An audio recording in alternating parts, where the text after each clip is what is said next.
जय हिंद दोस्तों, मैं पीयूष गुप्ता स्वागत करता हूं आपके अपने परिवार मुकेश सर एकेडमी में। दोस्तों, आज की क्लास में हम लोग रीजनिंग के कुछ ऐसे प्रश्नों को देखेंगे जो आपके आने वाले एग्जाम एसएससी जीडी के लिए बहुत ही इंपॉर्टेंट होंगे। तो आइए दोस्तों, बिना समय गवाए अपने क्लास की ओर आगे बढ़ते हैं। यदि आप हमारे चैनल पर नए हैं तो हमारे चैनल को सब्सक्राइब, इस वीडियो को लाइक और अपने दोस्तों के पास शेयर करना मत भूलिएगा और कमेंट में जरूर बताइएगा कि आज की क्लास आप लोगों को कैसा लगा। आइए देखते हैं कि हमारा पहला प्रश्न क्या है।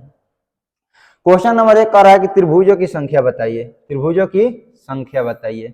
सबसे पहले इस प्रकार के क्वेश्चन को हल करने के लिए हम लोग इसका थोड़ा सा बेसिक जान लेते हैं। इसका बेसिक क्या है, देखिए दोस्तों, जब भी आपको ऐसा प्रश्न मिलेगा और कहेगा कि इसमें त्रिभुजों की संख्या कितना है, तो सबसे पहले हम लोग इसका बेसिक जान लेते हैं। उसके बाद हम लोग डिटेल में पढ़ेंगे। तो देखिए, सबसे पहले एक त्रिभुज हमारा ये मिल रहा है, उसके बाद एक त्रिभुज हमारा ये मिल रहा है 2, और इसके अलावा एक त्रिभुज दोस्तों हमारा बड़ा वाला मिल रहा है, जो कि इनका संख्या कितना हो गया, 3 हो गया।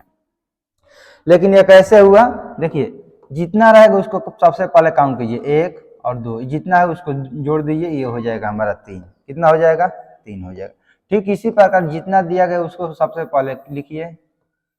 देखिए कुछ इस प्रकार का हमारा फिगर दिया गया है और फिगर में बताना है कि इसमें त्रिभुजों की संख्या कितना है। तो 1 2 3 और इनका सभी का जोड़ के दे, 3 2 5 और 1 6।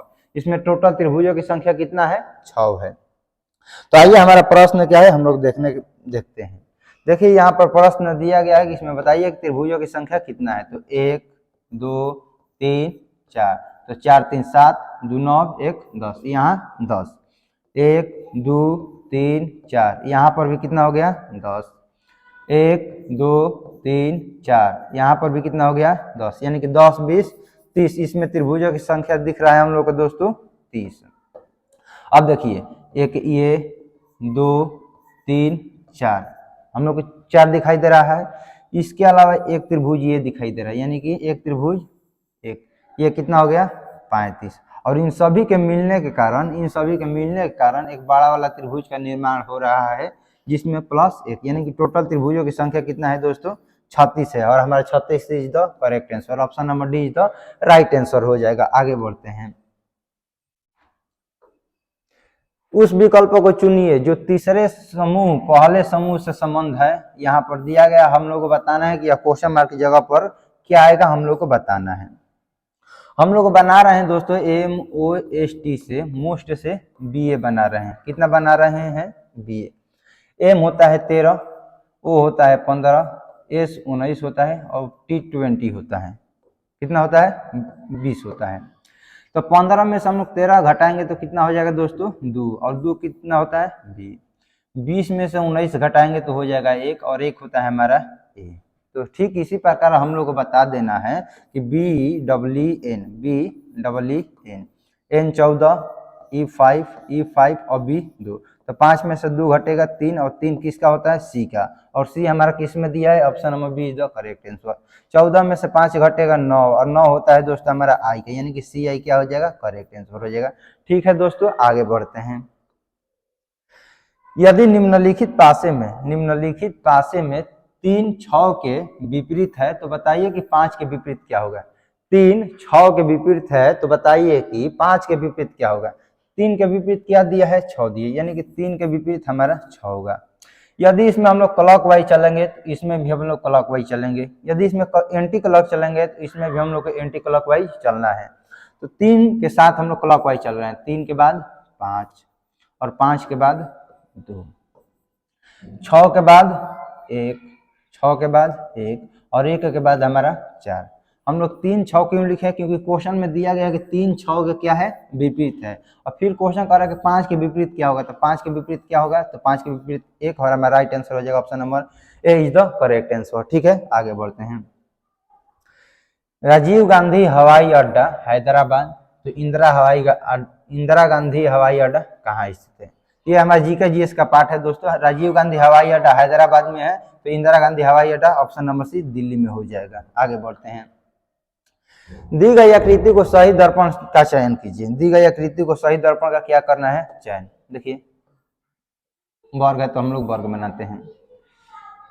कुछ इस प्रकार दिया गया, और जो शुरू में है यहाँ पर हो जाएगा इस प्रकार, और ये यहाँ पर है तो हो जाएगा यहाँ पर। बी इधर है तो इसका मुंह हो जाएगा इस प्रकार, और डी यहाँ पर है तो हो जाएगा यहाँ पर। और हमारा ऑप्शन किस में मिल रहा है, ऑप्शन ये हो जाएगा, ये भी हो सकता है ये, यानी option number A is the correct answer. ठीक है दोस्तों, आगे बढ़ते हैं। यह पेपर फोल्डिंग का क्वेश्चन है, आप लोग वीडियो को रोकिए और अपने से बनाने का प्रयास करें कि यहाँ पर क्या आएगा। देखिए जैसे क्वेश्चन पेपर मोड़ा गया उसी के अनुसार हम लोग खोलेंगे। सबसे पहले यहाँ से मोड़ा गया है, फिर यहाँ से मोड़ा गया है, तो सबसे पहले हम लोग यहीं से क्या करेंगे, खोलेंगे। तो यहाँ से जो है यहाँ बनेगा, फिर नीचे से क्या करेगा, ऊपर खोलेंगे। तो ऊपर खोलेंगे तो जो यहाँ पर है वो यहाँ पर बन जाएगा, और जो यहाँ पर है वो दोस्तों यहाँ पर। और हमारा ऑप्शन कौन सा मिल रहा है, हमारा ऑप्शन मिल रहा है option number B is the correct answer. हमारा राइट आंसर हो जाएगा ऑप्शन नंबर बी। आगे बढ़ते हैं। श्याम राम के बेटे की शादी में गया। राम श्याम की बेटी की दादी की बहू के पति का भाई है। दूल्हा श्याम से किस प्रकार संबंधित है यदि श्याम एक पुरुष है। श्याम राम के बेटे की शादी में गया है, राम के बेटे की शादी में गया है, राम के बेटे की शादी में गया है। ठीक है, राम श्याम की बेटी, श्याम की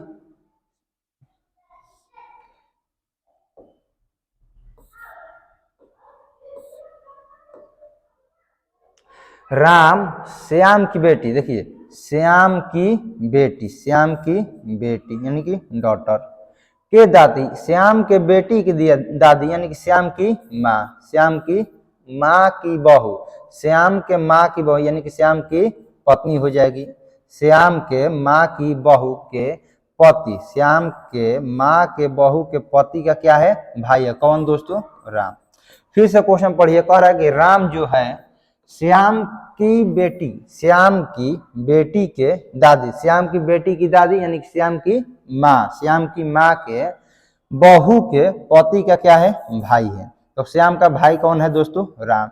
तो दूल्हा श्याम से किस प्रकार संबंध, तो दूल्हा कौन है, राम का बेटा है। तो राम का बेटा जब दूल्हा है तो श्याम का क्या हो जाएगा, भतीजा हो जाएगा। क्या हो जाएगा, दूल्हा भतीजा हो जाएगा। हमारा राइट आंसर हो जाएगा ऑप्शन नंबर डी।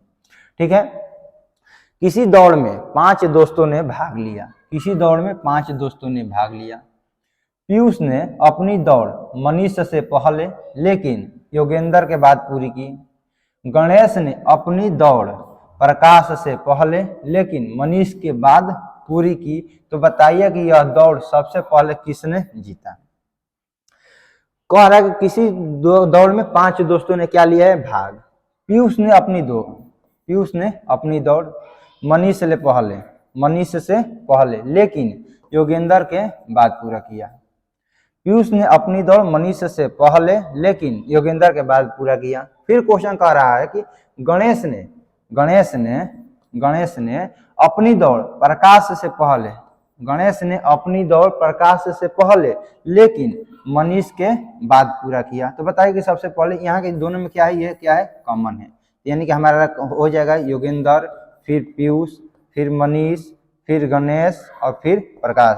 तो बताइए आप लोग कि सबसे पहले दौड़ किसने जीता, तो योगेंद्र ने। हमारा राइट आंसर हो जाएगा दोस्तों option number B is the correct answer. मैं आशा करता हूं कि आप लोगों को समझ में आ रहा है। चलिए बढ़ते हैं हम अपने अगले प्रश्न की ओर। यदि एस का संबंध गुणा है, पी का अर्थ घटाव है, आर का अर्थ जोड़ है और क्यू का अर्थ भाग है, तो इसका इक्वेशन को हल कीजिए। ऐसे इक्वेशन आपको आसान होता है लेकिन आपको हल करने के लिए दिया जाता है कि आप लोग कितना जल्दी बना सकते हैं ऐसे प्रश्नों को। देखिए क्वेश्चन दिया गया 14,641। क्यू का अर्थ दिया गया है दोस्तों हमारा भागा 121। पी का अर्थ दिया गया है -100। एस का अर्थ दिया गया है दोस्तों गुणा और आर का अर्थ दिया गया है हमारा प्लस। ठीक है, तो बोर्ड मैथ्स के नियम के अनुसार सबसे पहले क्या करेंगे, फिर भाग, फिर गुणा, फिर जोड़, फिर घटाव। हम लोग 14,641 में 121 से भाग देंगे। हम लोग देख रहे हैं कि 11 11 121, 11 एकम 11, 11 तिया 33, 11 तिया 33 और 11 एकम 11। ठीक है, फिर 11 एकम 11 बचेगा 23, 11 दूनी 22 और 11 एकम 11, 121 माइनस 100 दूनी 200 और प्लस 100। तो माइनस प्लस हो जाएगा दोस्तों हमारा -21 माइनस 100, तो बचेगा हमारा 21 और 21 क्या हो जाएगा हमारा राइट आंसर हो जाएगा। Option number B is the correct answer. ठीक है, बढ़ते हम अपने अगले प्रश्न की ओर। सुधा अपने मकान से दक्षिण की ओर 50 मीटर चलकर बाईं ओर मुड़ी और 25 मीटर चलती है। बाद में उत्तर की ओर मुड़कर वह 30 मीटर चलती है और उसके बाद अपने घर चली जाती है। तो अब वह घर से किस दिशा में जा रही है? यह हमारा डायरेक्शन है दोस्तों, ईस्ट, वेस्ट, नॉर्थ और साउथ। ठीक है। क्वेश्चन का सुधा अपने घर से, यानी सुधा का ये क्या है? घर है, यहाँ से दक्षिण की ओर जा रही है और वो 50 मीटर चलने के बाद बाएं मुड़ गई। हम लोग जानते हैं कि जब भी हमारा कोई भी व्यक्ति दक्षिण की तरफ जाता है तो जब भी व्यक्ति दक्षिण की तरफ जाता है तो जो हमारा दाहिना होता है वहीं उसका बायां हो जाता है और जो हमारा बायां होता है वहीं उसका दाहिना हो जाता है।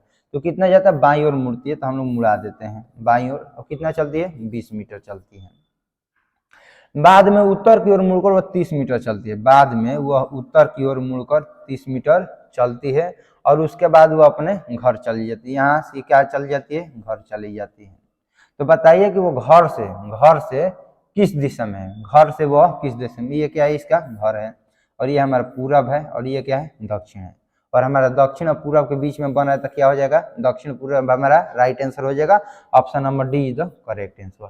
ठीक है, बढ़ते हैं हम अपने अगले प्रश्न, क्वेश्चन नंबर। संख्याओं तथा चिन्हों के निम्न में से किस युग्म को आपस में बदलने पर दिया गया गणितीय समीकरण सही हो जाएगा? ऐसा प्रश्न दोस्तों आपसे जब आपका लक्ष्य ठीक रहेगा तो आपका आंसर ए या बी में मिल सकता है, लेकिन जब आपका लक्ष्य साथ नहीं देगा तो आपको चारों ऑप्शन क्या करना होगा? चेक करना होगा। इसका बनाने का नियम यही है कि आप लोग को चारों क्या करना है? चेक करना है। हम लोग 15 के जगह पे 17 रखेंगे और 17 और 11 के जगह पे हम लोग 15 रखेंगे। क्या करना है? 15 और 11 को चेंज करना है। देखिए जहाँ 15 है उसको वहाँ 11 और जहाँ 11 है हम लोग वहाँ 15 रखेंगे और हल करेंगे। तो 17 गुणे 11 प्लस 3 माइनस 15 भागा 3। ठीक है, और हम लोग को लाना है दोस्तों, और यहाँ प्लस है वहाँ गुणा करेंगे, जहाँ गुणा है वहाँ प्लस करेंगे। तो 17 प्लस 11 गुणा 3 माइनस 15 भागा 3। ठीक है, तो 17 प्लस 11, 11 तिया 33 माइनस 3 5 15। तो 33 में से दोस्तों हमारा 5 घटेगा तो हो जाएगा 28। कितना हो जाएगा? 28 और 8 7 15, 2 1 3 1 क्या हो जाएगा? 4 और 45 क्या हो जाएगा? हमारा राइट आंसर, यानी कि ऑप्शन नंबर क्या हो गया? ए इज द करेक्ट आंसर हो गया। ठीक है, बढ़ते हैं हम अपने अगले प्रश्न की ओर। माँ, चिकित्सक और महिलाओं में क्या संबंध है हम लोग को बताना है। देखिए दोस्तों, इस प्रकार का प्रश्न को हल करने के लिए सबसे पहले पहला और दूसरा में कंपैरिजन कीजिए, फिर दूसरा और तीसरा में, और फिर तीसरा और पहला में। यहाँ से 3 टाइप का सवाल बनता है, या तो सभी में सवाल बनेगा हमारा, या कुछ में सवाल बनेगा, और यहाँ और कोई नहीं में सवाल बनेगा। यहाँ से 3 टाइप के क्वेश्चन बनता है। तो सबसे पहले हम मिलाते हैं कि सभी माँ चिकित्सक होती है। क्या सभी माँ चिकित्सक होती है?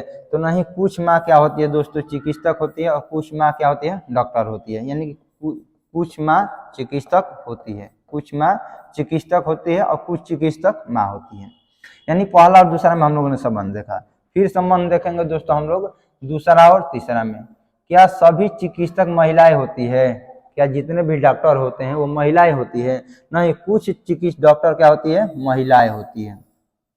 अब यहाँ से फिर तीसरा और संबंध चौथा पहला में, क्या जितने भी महिलाएं होती है वो माँ होती है? लेकिन जितने भी माँ होती है वो क्या होती है? महिलाएं होती है। यानी कि जितने की क्या है दोस्तों माँ होती है वो सभी की सभी क्या होती है? महिला होती है, वुमेन होती है। यानी कि हमारा जो ये संबंध बनेगा वही हमारा राइट आंसर हो जाएगा। यानी कि option number D is a correct answer. ठीक है दोस्तों, हमारा राइट आंसर हो जाएगा ऑप्शन नंबर डी। चलिए आगे बढ़ते हैं। किसी घड़ी में 3:10 हो रहे हैं, किसी घड़ी में 3:10 हो रहे हैं। तो बताइए कि यदि हम लोग उसे दर्पण में देखते हैं, यानी हम लोग मिरर में उसे देखते हैं, तो प्रतिबिंब समय क्या होगा हम लोग को बताना है। जब भी कोई भी दर्पण में हम लोग प्रतिबिंब दर्पण में देखना होता है, यानी कि प्रतिबिंब उसका बताना होता है, तो हम लोग उसका बनाने का तरीका यही है कि हम लोग 12 में से या 11:60 में से घटा देंगे तो हमारा क्या हो जाएगा? राइट आंसर आ जाएगा। 60 मिनट में भी कितना होता है? 1 घंटा, और 1 घंटा और 11 जोड़ेंगे तो कितना हो जाएगा? वही दोनों बात सेम हो जाता है, 12 कहिए या 1160 कीजिए, यानी कि 1160 में से हम लोग कितना घटा देंगे दोस्तों, 3 10 घटा देंगे और हमारा क्या हो जाएगा राइट आंसर। तो 10 50 और 11 में से 3 घटेगा 8 और 8 50 करेक्ट आंसर, और हमारा राइट आंसर हो जाएगा दोस्तों ऑप्शन नंबर सी। चलिए आगे बढ़ते हैं। एक पंक्ति में मोहित बाएं छोर से बढ़ा हुआ है, एक पंक्ति में मोहित बाएं छोर से बढ़ा हुआ है, सुमित दाएं छोर से 15वां है, सुमित मोहित के दाहिने हैं, यदि उनके बीच 6 व्यक्ति हैं तो दाएं छोर से मोहित का कौन सा स्थान होगा। क्वेश्चन का ये हमारा जब भी ऐसा क्वेश्चन मिलता है, यहाँ से जब इधर जाएंगे तो ये हमारा बायां कहलाता है, और यहाँ से जब इधर आएंगे तो हम लोग दहिना कहते हैं। तो क्वेश्चन कह रहा है दोस्तों हमारा, समझने का प्रयास कीजिए। मोहित बाएं छोर से बढ़ा हुआ है, मोहित बाएं छोर से क्या है बढ़ा हुआ है, और सुमित दाएं छोर से 15वां है, सुमित दाएं छोर से 15वां है। अब यहाँ पर क्वेश्चन पहले से ही बता दिया गया है कि सुमित मोहित के दाहिना है, मोहित के दाहिना कौन है सुमित है, यदि उनके बीच में 6 व्यक्ति हैं। कभी भी बीच में हम लोग व्यक्ति को नहीं बैठाते हैं, उनके बीच में हम लोग उनके स्थान को बैठाते हैं, इतना याद रखिएगा। किसी भी रैंक के रैंकिंग चैप्टर में हम उनके बीच में व्यक्ति नहीं बैठाते हैं, उनके स्थान को बैठाते हैं। तो व्यक्ति ना बैठा कर उनके स्थान बैठाएंगे तो उसमें हम लोग क्या करते हैं एक जोड़ देंगे, यानी क्या कर देंगे इसमें हम लोग एक जोड़ देंगे। लेकिन कैसे समझिए, यहाँ पर मोहित बैठा है और यहाँ पर कौन बैठा है दोस्तों सुमित। तो सुमित के बीच में कितना व्यक्ति है 6, 1 2 3 4 5 6। देखिए जब मोहित के स्थान से पूछेगा सुमित का स्थान कितना है, 1 2 3 4 5 6 7वां स्थान पर, इसीलिए हम लोग क्या करते हैं उसमें हम लोग एक जोड़ देते हैं। यानी कि मोहित बाएं से बढ़ावा है और सुमित दाहिने से 15वां है। तो क्वेश्चन कह रहा है कि दाएं छोर से मोहित का स्थान कौन सा होगा, दाएं छोर से मोहित का स्थान कौन सा होगा। तो यहाँ से 15 और यहाँ से 7, तो 15 7 कितना हो गया 22, और हमारा 22 क्या हो जाएगा करेक्ट आंसर, हमारा राइट आंसर हो जाएगा 22। लेकिन क्वेश्चन पूछेगा कि पंक्ति में टोटल व्यक्ति कितने हैं, पंक्ति में टोटल व्यक्ति कितने हैं, तो इन सभी को हम लोग जोड़ देंगे 12 + 7 + 12, तो 12 7 19 और 19 15 हो जाएगा 34, और टोटल कितना है 34। इसमें से हम लोग एक कम कर देंगे और हमारा राइट आंसर हो जाएगा 33, और 33 इज द करेक्ट आंसर। ठीक है दोस्तों, बढ़ते हम अपने अगले प्रश्न की ओर, और हमारा आज का क्वेश्चन क्या हो गया दोस्तों समाप्त हो गया। तो चलिए दोस्तों आज की क्लास को हम लोग यहीं पर समाप्त करते हैं। यदि आप लोग हमारे चैनल पर नए हैं तो हमारे चैनल को सब्सक्राइब कर दीजिएगा, इस वीडियो को लाइक और अपने दोस्तों के पास शेयर करना मत भूलिए, और ये कमेंट में जरूर बताइएगा कि आज की क्लास आप लोगों को कैसा लगा। मिलेंगे अगले वीडियो में, तब तक के लिए आपको जय हिंद जय भारत।